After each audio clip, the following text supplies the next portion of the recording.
Hoje eu estou aqui com um convidado especial, que é o Ricardo Garcia, o CEO da Belgo Becart Arames, que é uma parceria que nasceu estratégica entre a ArcelorMittal, maior produtora de aço do mundo, e a Becart, maior fabricante mundial de arames.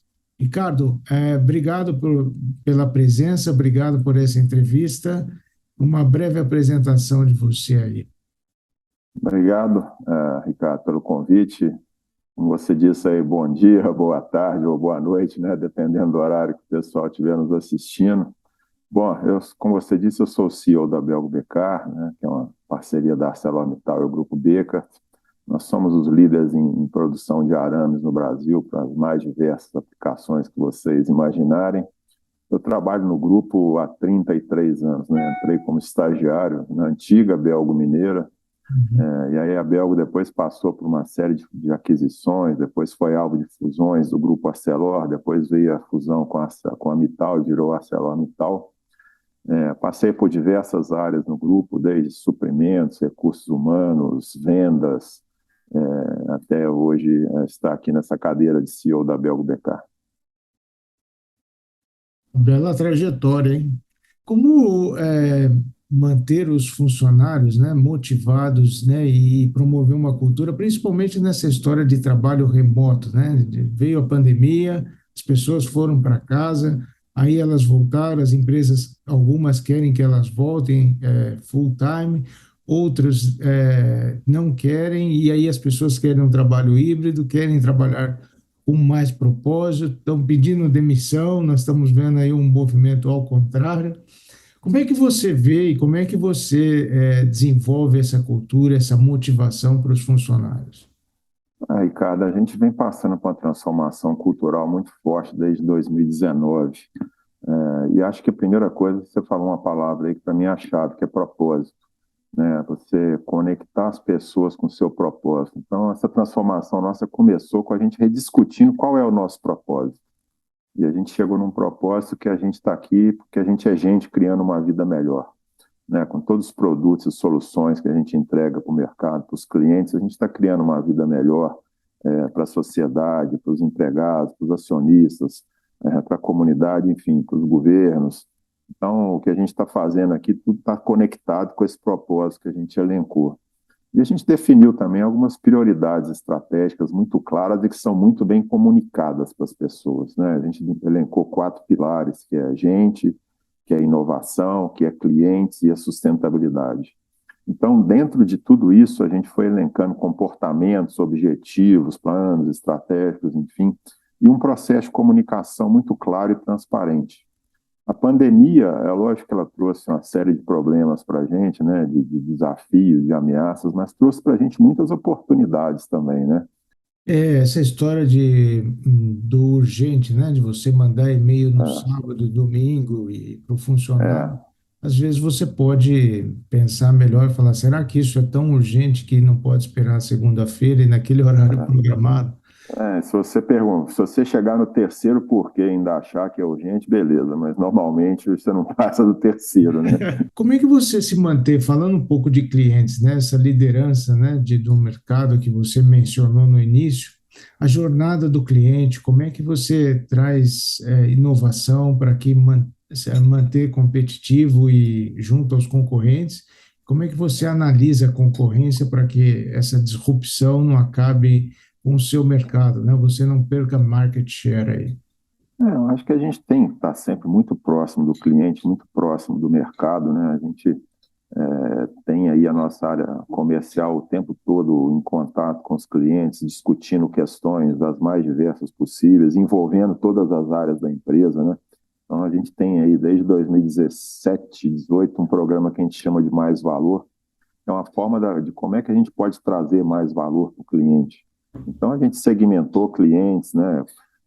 E cada segmento desse tem um nível de aproximação, tem um nível de serviço, e a gente tem uma curva de valor de todos os clientes. O que é valor para o cliente? Porque muitas vezes, para um cliente determinado, o que importa é uma entrega 100%, porque ele trabalha com nível mínimo de estoque. Para o outro, ele, não, ele gosta de ter estoque, mas o que importa para ele é uma qualidade impecável. O outro que passa aqui por alguma situação financeira, o que importa para ele é crédito. Então, assim, a gente tem que entender muito claro o que é valor para cada cliente e entregar esse valor para o cliente. E nessa hora não é um assunto só do comercial, é um assunto da empresa toda, né? E é óbvio que quando você está em contato muito próximo, você traz inputs, né? E a gente também tem que tentar se antecipar, né, Ricardo? Porque o futuro não necessariamente no nosso business vai ser feito de soluções e produtos de arame, né? Pode ser que a gente vai ter que ter soluções conjugadas, né? Que a gente vai ter que ter, sim, soluções com arame conjugadas com outras. E essa é uma pergunta que eu gosto muito, né, de fazer para os CEOs sobre a história do Go Digital e do Be Digital, né? Então, as empresas que querem aí se transformar, quais são os KPIs que elas usam para ser Go Digital, transformar a automatização dentro internamente, e também o Be Digital, que é o conceito de você ir para o mercado, como é que você traz soluções basicamente alinhado com o que você falou da jornada do cliente, entender o que é valor. E você só começa a entender o que é valor quando você tem dados e inputs para conseguir gerar insights para as áreas de negócio. Queria que você contasse um pouco a jornada aí do Be Digital e Go Digital da Belgo. Eu acho que em toda essa transformação, obviamente, a transformação digital ela tem que vir junto, né? Mas a gente tem que ter muito cuidado também, né, para não achar que isso é porque é moda, ou porque é legal, ou porque é moderno, né? Não, isso tem que gerar valor, né? Você sabe muito bem que essas tecnologias não costumam ser muito baratas, né? Tem um investimento muito forte em você se transformar numa empresa digital. Então, você tem que ter muita parcimônia no uso dos recursos, porque eles também são finitos, né? Então, a gente é muito descentralizado, a gente trabalha em 50 segmentos de negócio diferentes, né? Então, o que está acontecendo no agronegócio é completamente do que está acontecendo no setor de energia, que é totalmente diferente do que está acontecendo no automotivo, e que tem demandas diferentes, né? Então, a gente tem uma gestão muito descentralizada por segmentos de negócio, e o desafio da gente hoje é integrar essa base de informação que a gente coleta, né, para a gente ter efetivamente informações que são revertidas em decisões de negócio, né? Eu acho que isso olhando do ponto de vista de mercado.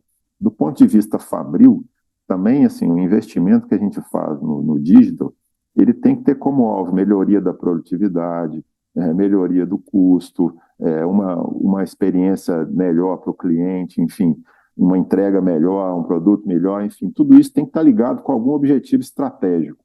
Então, acho que esse é o desafio nosso, é identificar realmente aquelas iniciativas e aqueles investimentos que efetivamente vão gerar valor e que vão trazer um processo decisório melhor fundamentado em dados, né? Eu acho que você ter um monte de dado, um monte de informação, não significa nada. Isso tem que estar a favor de um processo decisório melhor fundamentado, né?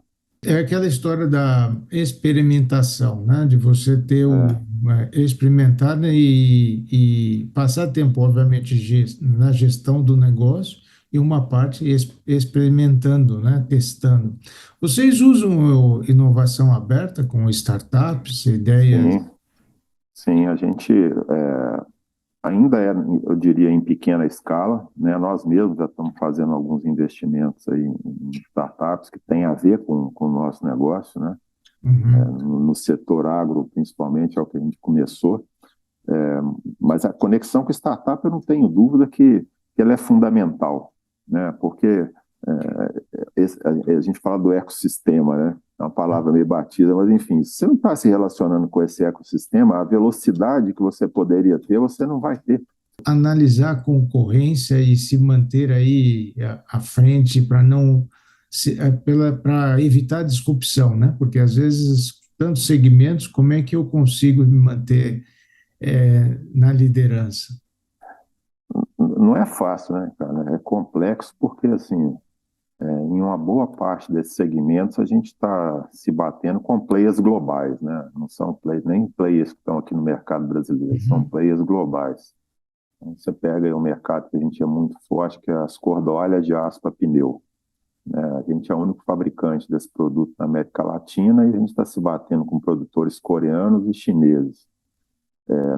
É muito investimento em pesquisa e desenvolvimento, né? É muito investimento em análise de tendências, e nessa hora a gente tem que estar muito próximo do cliente, né? Então, esses fabricantes globais de pneus todos são nossos clientes, então a gente tem que estar muito próximo deles, olhando para onde vai o mercado, quais são as tendências de futuro. E isso liga muito, tem hora, com as questões, por exemplo, de ESG, né? Clientes aí globais nos auditando sobre questões de diversidade e inclusão, por exemplo, sabe? Não ainda como um pré-requisito, mas para ver para onde a gente vai com esse assunto, que é a nossa estratégia, que a gente está fazendo, né? Então, as questões sociais são importantes, as questões de governança, então, nem se fale, né? Isso é pré-requisito básico. Então, eu não tenho dúvida que o CEO da empresa tem que estar muito ligado nisso e dando um patrocínio forte para a empresa evoluir nessas questões. E não é simplesmente dizer, estou fazendo, né? Mas walk the talk, né? Que ações Exatamente, realmente eu estou fazendo para que eu me torne uma empresa focada na diversidade, seja inclusiva, né? Você quer exatamente. comentar alguma estratégia que vocês estão fazendo nessa área que é importante sobre... Isso também, Ricardo, dentro dessa transformação cultural, a gente entrou muito forte nesse assunto. É um assunto muito delicado, né? E é um assunto que exige muito estudo, e a gente chama de letramento interno, né? Porque é Uhum. muito sensível. Então a gente estudou muito esse assunto, vem estudando e é um aprendizado diário.